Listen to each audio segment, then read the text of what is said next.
Oh, so Steve, it's a really great opportunity for us to see you and to talk to you this evening.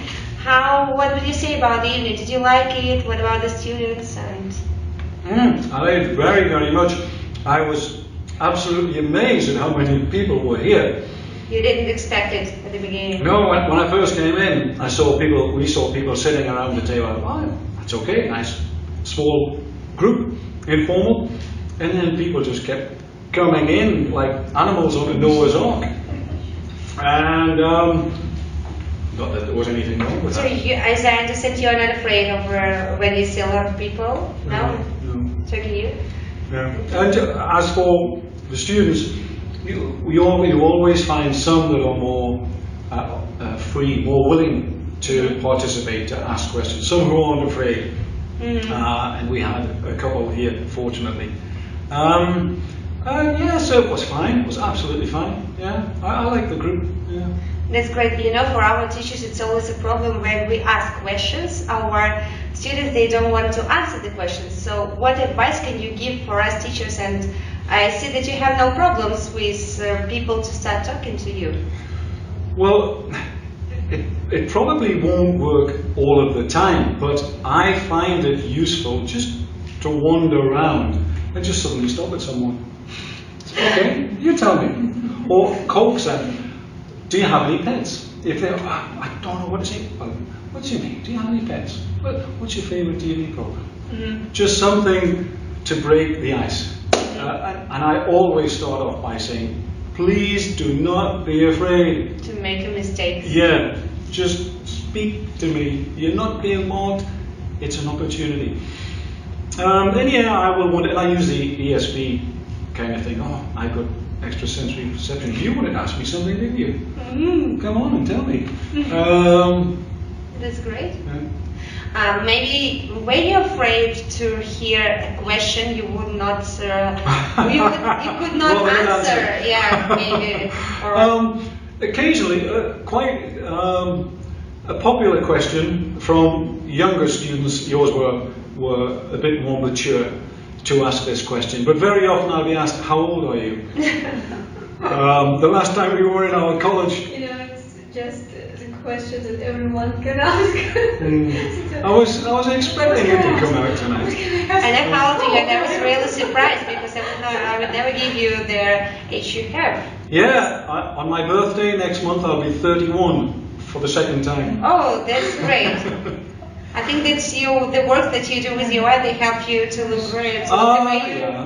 Maybe from the genes, my father was always young looking too.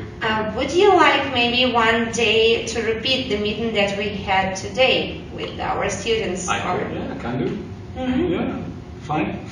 It won't. Well, providing we're in the country. Yeah. Yeah. No because problem. I understand the job you have. So because of your job, you had to travel a lot, not only throughout the Belarus and maybe other countries. So maybe you are quite busy. Well, that work came to an end a little over a year ago. I'm based in Belarus. I've got a temporary residency here. But Larissa and I like to travel. Yeah. So I don't do any of the humanitarian work now. My own organization, it was costing me money. There wasn't. There are too many, or there are so many charities in the world, in the UK especially. There's a lot of voluntary groups. People can't donate to everything. And it was getting so that it was actually costing me money to do my projects. So I thought, well, I can't really do this. But I didn't want to go back into the ordinary workplace. So Larissa and I, we do home teaching. Oh, great. She has French students and English students, so I help with some of the English students. And we like the freedom that lifestyle gives us. So, like for instance, in the end of this month, we're going to Riga for a couple of days, and then we're going to England for a month, and then we're going to Belgium for some time, and then we'll be coming back Oh, that's really great. And I have one more question about we all know English breakfast tea, and we have a great variety of English breakfast teas here in Belarus.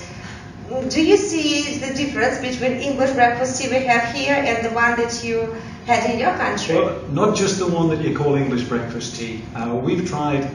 Whenever we're in England and we come back, I always bring a few boxes of English tea. And they say it's not real tea. She says it's just sweeping up off the floor because it's in tea bags. Do you have the tradition actually to have this tea break, or I don't know, maybe at 5 o'clock? Well, let's just finish off with your question about drinking tea. We have found a lovely blend of leaf tea, that's loose tea, in Gommel that I always buy now, and it's as good as English tea, if not better. What kind of tea is it? Maybe we'll try it. It's got an elephant on the front, that's all I know. I can't remember the name of the brand. Tea with the elephant. Sorry, it's tea with an elephant. It's from Ceylon, so it's an Indian elephant. Okay. An English tradition, or the commonly perceived English traditions. You get up, you have breakfast, porridge, bacon, egg, sausage, cheese, beans. No, we don't have cheese for breakfast. Sorry. And then around about 10 o'clock, 11 o'clock, you'll have a break. Coffee break or a tea break. If you're at work, we'll see. It's called 11s. Oh, it's time for 11s. 11s. Oh, that's a break in the morning. So you'll have a cup of tea or a cup of coffee. And then lunchtime, nowadays for working people, there might be a canteen or cafeteria in their workplace, or they will take sandwiches and have a flask of tea. Is usually drunk at lunchtime. And then in the afternoon, they have another tea break. Maybe 3 o'clock, 4 o'clock, something like that. And then we used to, as a nation, we used to have tea, high tea, at 5, 6 o'clock. But things have changed now. Things have relaxed right across around the world. There's no rigidity in that nowadays, except our friends in France who eat by the clock. If it's certain time of the day, they have to eat, whether they're hungry or not. But we're not like that, and the English are more laid back about things, and there's not so much of a family atmosphere at meal times now in England. You sit down in front of the TV and watch the children have their dinner, and then the adults will have theirs or something like that. English people eat a lot of takeaway food. Takeaway Chinese, takeaway Indian, Thai, something like that. So there's no such thing, I don't think, now as a stereotypical Englishman. Now I'm dreaming about having this cup of tea with the elephant that you've told. I imagine that you are really tired now, but my last question, would you say that Belarus is the country where you want to live forever, where you want to stay forever? Traveling around the world, but living in Belarus. I'm happy enough living in Belarus, as long as we can have our travels. Okay, that's great. Yeah, thank you very much. It was a real pleasure for me to talk to you. Thank you. I hope to see you soon. I don't know when. Maybe in a month or two. Who knows? Well, yeah, you have